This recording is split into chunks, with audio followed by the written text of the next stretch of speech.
My name is Emma. I am 35 years old. I am married to a wonderful man named Chris. He is 36 years old.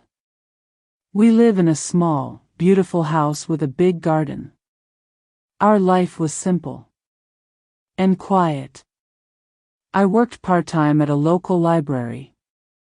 Chris worked for a big company in the city. His job required him to travel. Sometimes he would be gone for a few days. Sometimes for a week. I missed him when he was away, but I trusted him completely. Why wouldn't I? He was the kindest man I knew. He always brought me a small gift when he came back from a trip. We talked about everything. I felt safe with him. I felt so loved. I thought we would grow old together in our beautiful house. I thought I knew everything about him. But I was wrong. I remember that night very clearly. It was a Monday. We were in bed. I was reading a book. Chris was already asleep. He was tired from a long day at work. I put my book down and turned off the light. I closed my eyes, ready to sleep. Then his phone started ringing. It was strange. Why was it ringing so late? It was almost midnight. I thought maybe it's an emergency from his office. I didn't want to wake him up. He looked so tired. I picked up the phone and saw an unknown number. Should I answer? Maybe it was important. I pressed the green button. Hello, I said. There was no answer. Then a woman's voice. She sounded scared, like she was crying. Chris. Is that you, Chris? She asked. Her voice was shaking. My heart began to beat fast. No. This is his wife, Emma, I said. He is sleeping. Is everything okay? There was a pause. His wife, she said. Her voice was full of confusion. Then it became serious again. Please, I need to talk to him. It's David, our son. He has a very high fever. He's not waking up.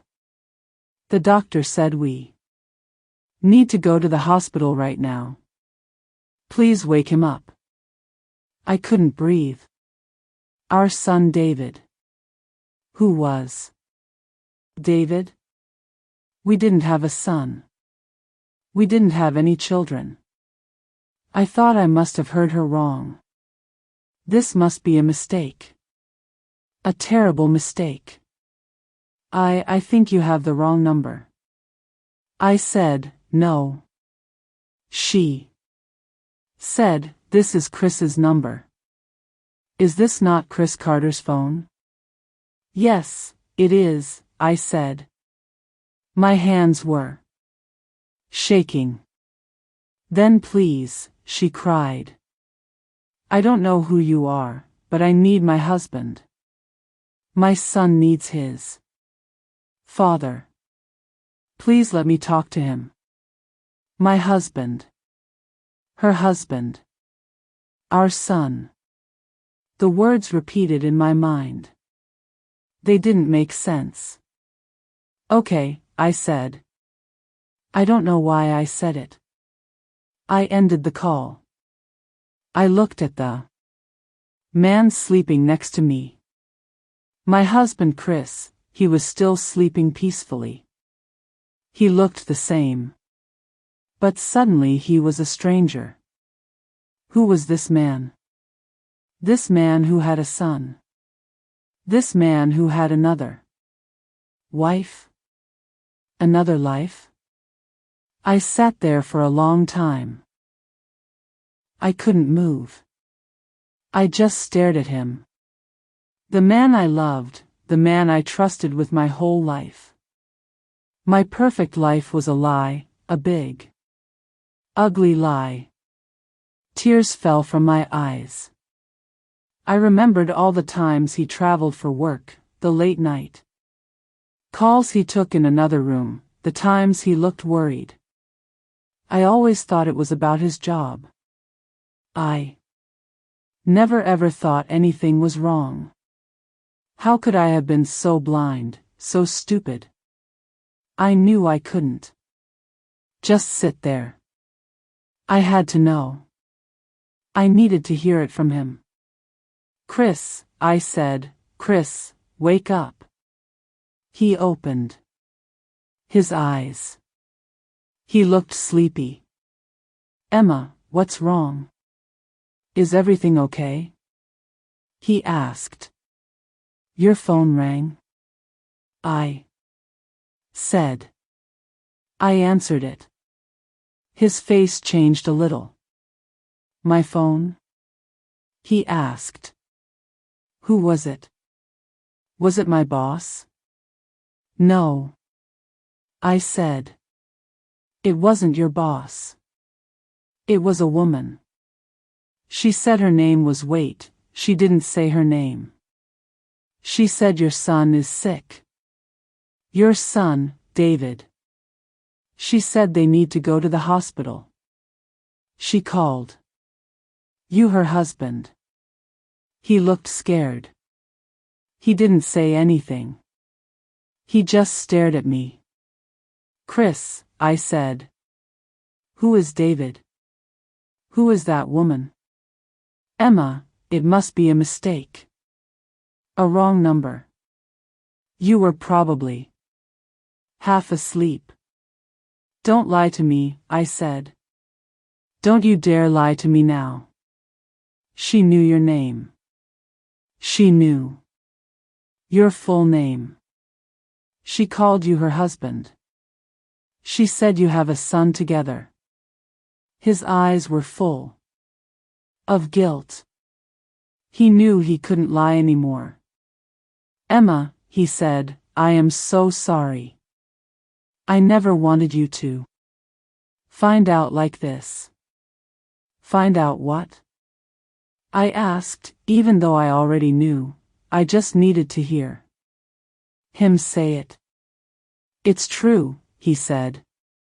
I have another family. Her name is Adeline and David. David is my son.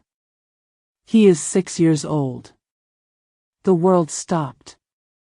My heart broke. It was real.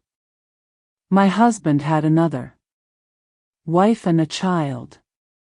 For years, he had lived 2 lives. I couldn't speak.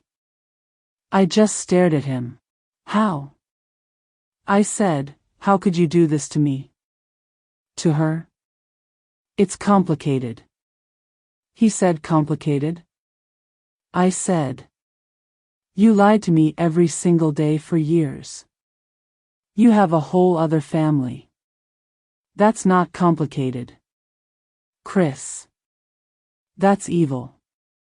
He said, I met Adeline before I met you. It was a long time ago.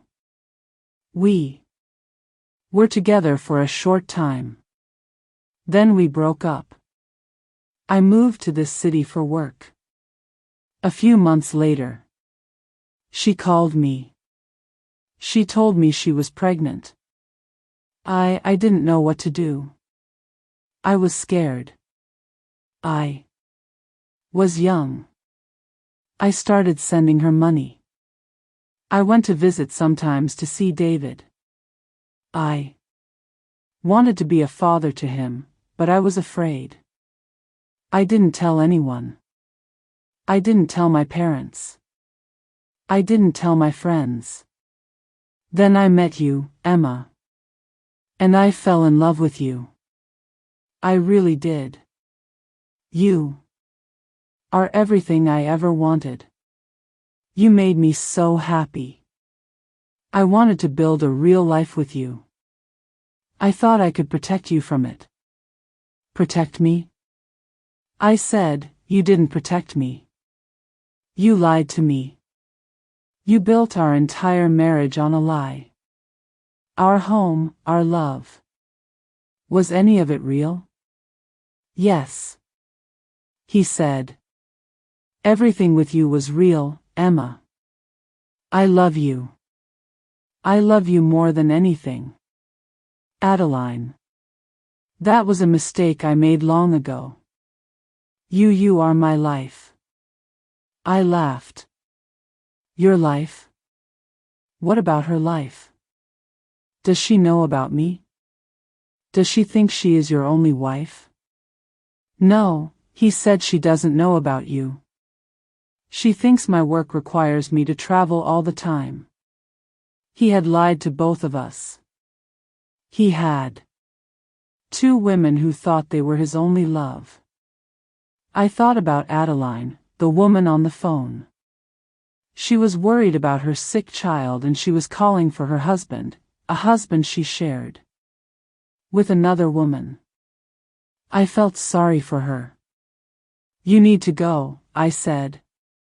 What? He asked. Your son is sick. Chris. I said he needs his father. You need to go to them. Emma, please. He said, don't do this. We can talk about this. We can fix this. Fix this? I said there is nothing to fix, Chris. It's broken. You broke it. Now go. He knew I was serious. He got out of bed, packed his clothes. His hands were shaking. He looked lost. Emma, I am so sorry, he said again and again, his eyes full of tears. I said nothing. I just sat on the bed and watched him. He stood at the bedroom door and said, I love you one last time. Then he turned and left. I heard the front door open, music, and close. And then there was only silence. I was alone. I cried and cried until I had no tears left. The first few days were a blur. I couldn't eat. I couldn't sleep. How could I have been so stupid? I felt ashamed. Chris tried to call me a few times. He sent me long messages. He said he was staying at a hotel near Adeline's house. He said David was okay. It was just a bad virus. He said he missed me. He said he wanted to come home. He said he would leave Adeline and David. He would do anything to be with me again. I read his messages, but I couldn't trust anything he said anymore. How could he leave his son? He was a man who ran away from problems. I couldn't live like that. I couldn't be with a man I didn't respect, a man I couldn't trust. I made a decision. I sent him a message. Don't come back, Chris. It's over. Then I blocked his number. I knew I had to cut him out of my life completely. The next few weeks were very hard. I was alone. I was heartbroken.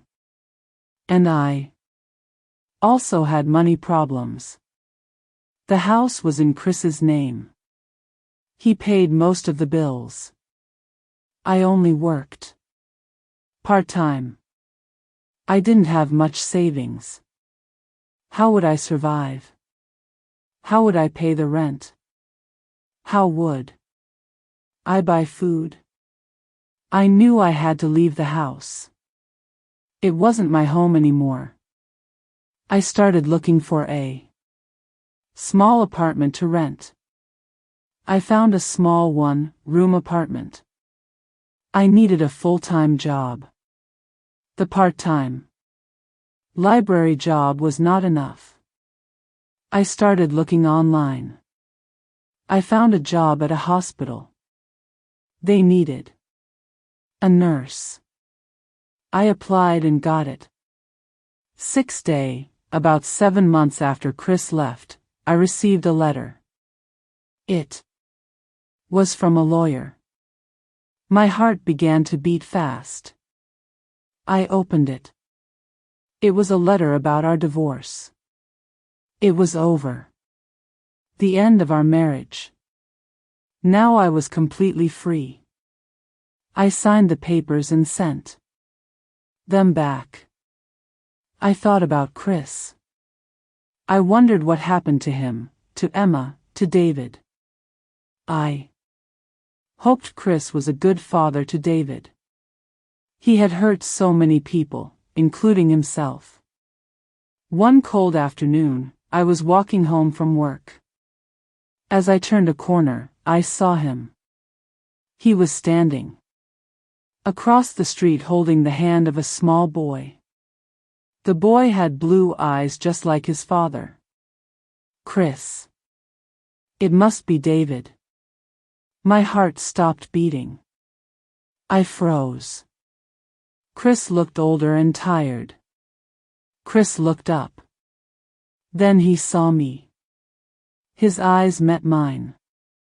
His face was full of sadness and guilt. We looked at each other for a long time. I gave him a small sad smile. Then I turned and continued walking home. I didn't look back. It was over and I was okay. The heartbreak didn't destroy me. It changed me. It made me stronger. If you are going through a hard time, please know this. You are not alone. It might feel like your world is broken, like the pain will never end. But you are much stronger than you think. Be kind to yourself. You can heal. You can build a new life. And you can find happiness again. If you liked this story, please like, comment, share, and subscribe.